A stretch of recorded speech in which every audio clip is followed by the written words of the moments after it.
आज होतं teachers day, तर मुलांची डिमांड तेच चालू होती, मम्मा आज टिफिनला तू पास्ता बनवून दे आम्हाला. तर म्हटलं चला ठीक आहे. इकडे पास्ता बॉईल करायला ठेवली आणि मकासुद्धा बॉईल केली.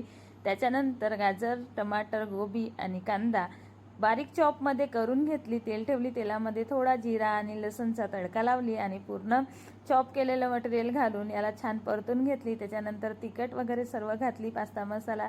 आणि मी चॉप करून याच्यासाठी घालते कारण कट करून घातलेलं माझी मुलगी परिपूर्ण काढते. टमाटर, कांदा वगैरे ती एक एक काढत असते. चॉप केलेलं बारीक असलं तर ते बिलकुल काढत नाही, म्हणून मी चॉप करून घालत राहते. आणि पास्त्याला याच्यासाठी जास्त शिजू दिली कारण हा टिफिनला जाणार होता, म्हणून पास्ता जास्त शिजवून घेतली. मुलांची तयारी झाली, मुलांना छान टिफिन पॅक करून दिली. मुलं गेले, माझे कामं आटोपतात मी आज शॉपमध्ये आली. शॉपमध्ये मला तर भरपूर कामं होते.